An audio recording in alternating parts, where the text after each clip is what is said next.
Assalamualaikum warahmatullahi wabarakatuh. Nama saya Muhammad Fadli, kelas 5 STKA 1 dengan NIRAM 2019-03-0019 dengan mata kuliah metodologi penelitian.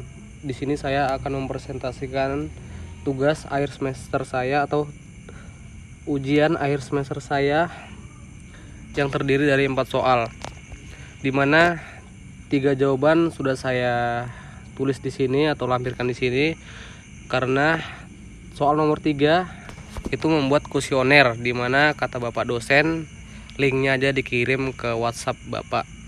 Jadi soal nomor 3 saya sudah mengirimkan link membuat kuesioner. Oke, langsung saja saya akan membacakan soal yang pertama, yaitu membuat penelitian. Di sini saya membuat penelitian yang berjudul perkembangan televisi dari televisi tabung hingga televisi LCD. Oke, langsung saja saya akan membacakan jawaban soal nomor 1 tentang penelitian. Bab 1, pendahuluan. 1. Latar belakang. Pada era sekarang ini, energi listrik sudah menjadi kebutuhan utama dalam kehidupan manusia. Peningkatan kebutuhan listrik juga diiringi dengan semakin berkembangnya ilmu pengetahuan dan teknologi atau iptek, khususnya di bidang elektronika daya. Dengan berkembangnya teknologi tersebut, pemakaian teknologi elektronika daya, maka semakin banyak juga peralatan-peralatan nonlinier, yang mana penggunaan peralatan nonlinier ini yang menjadi salah satu penentu dari baik atau buruknya kualitas daya listrik. Peralatan listrik nonlinier merupakan device yang memanfaatkan rancangan konverter AC ke DC, DC ke DC, DC ke AC, dan AC ke AC. Akibat dari penggunaan peralatan nonlinier tersebut dapat merubah gelombang sinusoidal murni dari listrik AC dan dapat menyebabkan juga drop tegangan. Fenomena perubahan bentuk sinyal tadi itulah yang dinamakan harmonisa. Harmonisa menjadi salah satu parameter dari kualitas daya. Harmonisa adalah gangguan yang terjadi pada sistem distribusi tenaga listrik akibat terjadinya distorsi gelombang arus dan tegangan beban listrik akibat penggunaan beban nonlinier. Total harmonic distortion atau THD dan faktor daya yang rendah dapat mengakibatkan pembebanan pemakaian daya listrik menjadi meningkat. Dampak buruk yang timbul dari gangguan harmonisa dapat meningkatkan pemakaian arus listrik yang berakibat panas, meningkatkan ke masing-masing peralatan. Kadar harmonisa yang tinggi pada sistem tenaga listrik dapat mengakibatkan rugi-rugi daya atau losses dan jatuh tegangan pada jaringan listrik. Pada era digital sekarang ini, industri digital berpacu-pacu dalam mengembangkan teknologi elektronika, termasuk salah satunya televisi, yang juga merupakan salah satu contoh beban non-linier. Perkembangan yang beragam dari televisi, mulai dari mengutamakan ukuran, kualitas gambar, dan yang ramah terhadap lingkungan. Mulai dari penciptaan pertama kali TV tabung sampai perkembangan televisi hingga saat ini mencapai zamannya televisi LCD atau Liquid Crystal Display dan televisi LED, Light Emitting Diode, dengan ukuran yang tipis. TV LCD yang memiliki kualitas gambar yang lebih baik dibandingkan TV yang berkembang sebelumnya, dan ukuran yang lebih tipis membuat maraknya perkembangan TV LCD. Selain itu, TV LCD juga tidak menghasilkan radiasi yang dipancarkan dan memiliki harga yang cukup terjangkau saat ini. Beberapa tahun terakhir, pasar televisi diramaikan dengan teknologi televisi layar datar yang disebut LED TV. Televisi jenis ini merupakan pengembangan dari TV LCD yang diklaim memiliki kelebihan dan menutupi kekurangan dari jenis TV LCD. Pemanfaatan LED yang mampu menghasilkan tingkat kontras jauh lebih tinggi dibandingkan TV LCD dan kemampuan hemat energi yang menjadi perkembangan TV LED.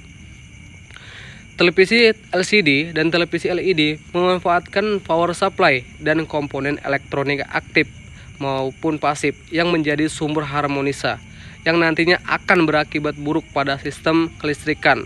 Power supply menjadi pengkonversi arus listrik AC menjadi DC, sehingga dapat mengubah bentuk gelombang sinusoidal murni. Peneliti melakukan pengukuran besarnya nilai THDI THDI pada TV LCD dan TV LED didapatkan THDI sebesar 25% dan 40,2%. Akibat dari harmonisa ini akan berdampak buruk untuk sistem jaringan listrik. Oleh karena itu, harmonisa yang dibangkitkan dari televisi tersebut dapat direduksi dengan menggunakan filter pasif agar level gelombang yang dihasilkan televisi dapat diminimalisir penggunaan energi dan lebih mendekati gelombang sinusoidal AC. Berdasarkan permasalahan yang telah penulis atau saya uraikan, penulis bertujuan untuk melakukan penelitian dengan judul Perancangan filter pasif untuk mereduksi harmonisa yang terbangkit pada TV LCD dan TV LED. Oke, langsung saja kita membaca rumusan permasalahannya. Yang kedua, rumusan masalah. Berdasarkan latar belakang yang telah diuraikan di atas, dapat dirumuskan permasalahan yang dibahas dalam penelitian ini adalah yang pertama, 1. Bagaimana bentuk spektrum harmonisa dan THDI yang terbangkitkan akibat penggunaan beban televisi LCD dan televisi LED? 2. Bagaimana rancangan filter pasif yang sesuai dengan objek penelitian sehingga dapat mereduksi harmonisa yang dibangkitkan oleh beban televisi LCD dan televisi LED? 3. Bagaimana bentuk spektrum harmonisa dan THDI setelah dilakukan pemakaian filter pada beban televisi LCD dan televisi LED? Selanjutnya, yang ketiga, batasan masalah. Batasan masalah pada penelitian ini yaitu penelitian ini hanya memfokuskan bagian televisi LCD dan televisi LED yang membangkitkan harmonisa. Selanjutnya, yang keempat, tujuan penelitian ini. Penelitian ini memiliki tujuan sebagai berikut. 1. Mengidentifikasi spektrum dan THDI yang dibangkitkan oleh televisi LCD dan televisi LED. Yang kedua, merancang filter pasif yang tepat untuk mereduksi harmonisa pada televisi LCD dan televisi LED. 3. Mengobservasi spektrum dan THDI yang dibangkitkan setelah pemasangan filter pasif pada beban televisi LCD dan televisi LED. Oke, langsung saja kita membaca yang kelima. Manfaat penelitian ini. Manfaat dari penelitian ini adalah 1. Memberikan informasi tentang spektrum harmonisa yang dibangkitkan oleh televisi LCD dan televisi LED. Yang kedua, mendapatkan rancangan filter pasif yang baik untuk mereduksi harmonisa televisi LCD dan LED. Selanjutnya, sistematika penulisan. Berikut ini adalah sistematika penulisan menjawab soal ujian akhir semester. Dengan mengambil beberapa tulisan referensi dari penelitian yang sudah ada, di sini saya menjelaskan secara garis besar bagaimana jawaban penelitian soal ujian akhir semester saya ini dibuat dengan terstruktur.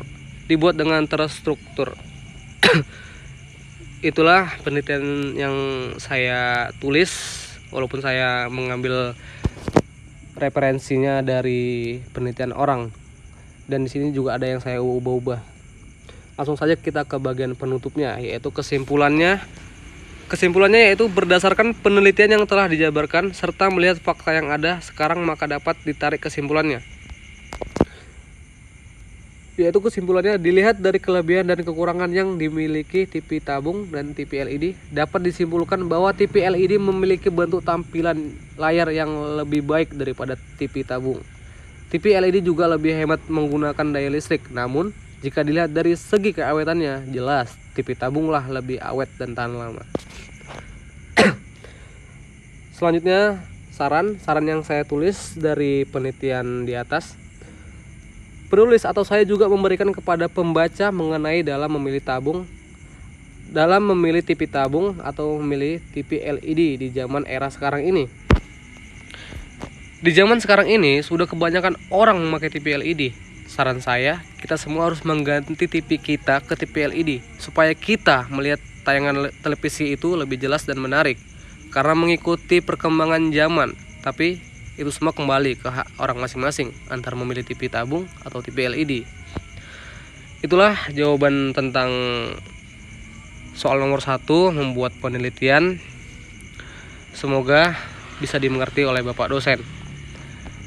Langsung saja kita ke jawaban soal nomor 2. Dan di sini saya akan langsung membacakan jawabannya.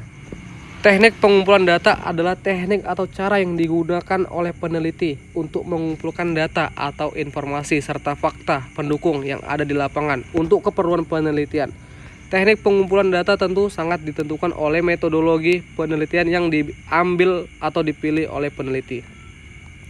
Berikut ini merupakan teknik pengumpulan data secara umum beserta dengan penjelasan lengkap mengenai masing-masing teknik pengumpulan data. Yang pertama, 1. Observasi atau pengamatan. Teknik pengumpulan data observasi dilakukan dengan pengamatan langsung. Peneliti melakukan pengamatan di tempat terhadap objek penelitian untuk diamati menggunakan panca indera yang kemudian dikumpulkan dalam catatan atau alat rekam. Observasi terbagi menjadi 3, yaitu observasi partisipatif, observasi terus terang atau tersamar, dan observasi tak berstruktur. Selanjutnya yang kedua, kuesioner atau angket. Kuesioner atau angket adalah teknik pengumpulan data dengan cara memberikan sederet pertanyaan untuk dijawab oleh responden. Pertanyaan yang diberikan kepada responden merupakan pertanyaan yang diperlukan untuk penelitian. Penting untuk diketahui, sebelum kuesioner diberikan kepada responden, kuesioner harus diuji terlebih dulu sebelum untuk mengetahui jika butir-butir pertanyaan yang dimasukkan dapat digunakan sebagai alat ukur yang valid dan reliable. Selanjutnya yang ketiga, interview atau wawancara. Teknik pengumpulan data ini dilakukan secara langsung oleh peneliti dalam bentuk tanya jawab atau wawancara oleh narasumber yang bertindak sebagai informan untuk memperoleh data yang diperlukan dalam penelitian. Seperti kuesioner, pertanyaan wawancara perlu diujikan kemampuannya supaya peneliti dapat memperoleh data yang dibutuhkan. Selanjutnya yang keempat, studi pustaka. Studi pustaka juga merupakan salah satu teknik pengumpulan data yang juga banyak digunakan oleh para peneliti.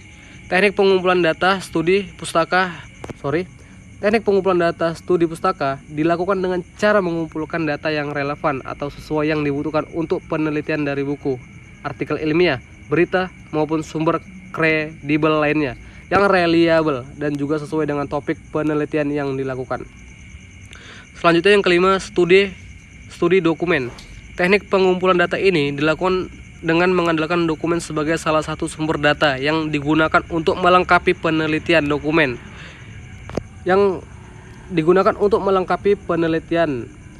yang digunakan dapat berupa sumber tertulis, film, dan gambar atau foto.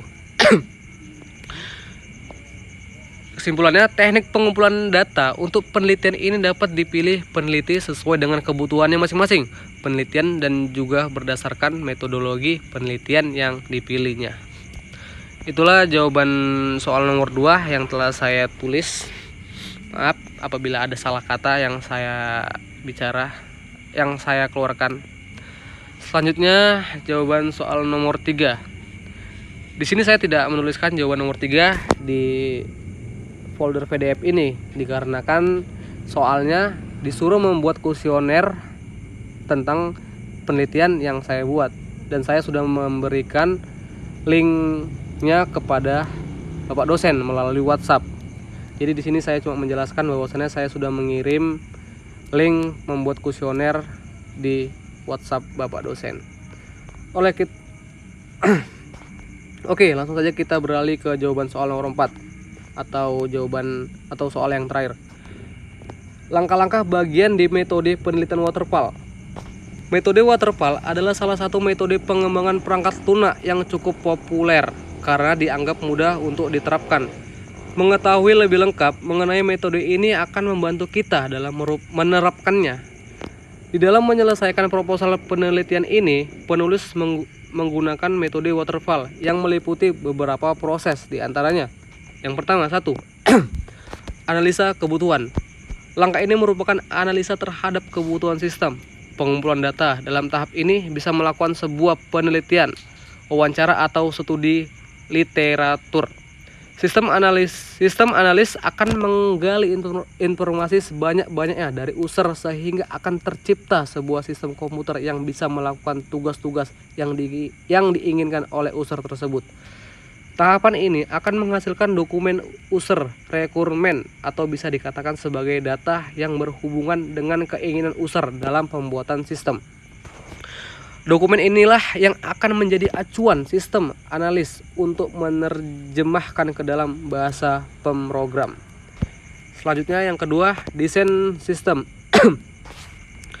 Tahapan di mana dilakukan penuangan pikiran dan perancangan sistem terhadap solusi dari permasalahan yang ada dengan menggunakan perangkat pemodelan sistem seperti diagram alir data atau data flow diagram, diagram hubungan entitas atau entity relationship diagram, serta struktur dan bahasa data. Selanjutnya yang ketiga, penulisan kode program. Penulisan kode program atau coding merupakan penerjemahan desain dalam bahasa yang bisa dikenali oleh komputer. Dilakukan oleh programmer yang akan menerjemahkan transaksi yang diminta oleh user. Tahapan inilah yang merupakan tahapan secara nyata dalam mengerjakan suatu sistem. Dalam artian, penggunaan komputer akan dimaksimalkan dalam tahapan ini. Setelah pengkodean selesai, maka akan dilakukan testing terhadap sistem yang telah dibuat tadi. Tujuan testing adalah menemukan kesalahan-kesalahan terhadap sistem tersebut dan kemudian bisa diperbaiki. Selanjutnya, yang keempat, pengujian program. Tahapan akhir di mana sistem yang baru diuji kemampuan dan keefektifannya sehingga didapatkan kekurangannya dan kelemahannya. Sistem yang kemudian dilakukan pengkajian ulang dan perbaikan terhadap aplikasi menjadi lebih baik dan sempurna. Selanjutnya yang kelima dan yang terakhir nih, penerapan program dan pemeliharaan. Perangkat lunak yang sudah disampaikan kepada pelanggan pasti akan mengalami perubahan. Perubahan tersebut bisa karena mengalami kesalahan karena perangkat lunak harus menyesuaikan dengan lingkungan atau peripheral atau sistem operasi baru, atau karena pelanggan membutuhkan perkembangan fungsional. Baiklah Pak, itulah presentasi saya mengenai ujian akhir semester saya. Apabila ada salah kata, saya mohon maaf karena saya juga masih belajar untuk membuat tentang penelitian dan mempresentasikannya. Saya juga masih belajar Pak, jadi maklum saja apabila ada salah kata dan salah bahasa. Dan mungkin itu saja dan saya akhiri Pak. Wabillahi taufiq wal hidayah. Assalamualaikum warahmatullahi wabarakatuh.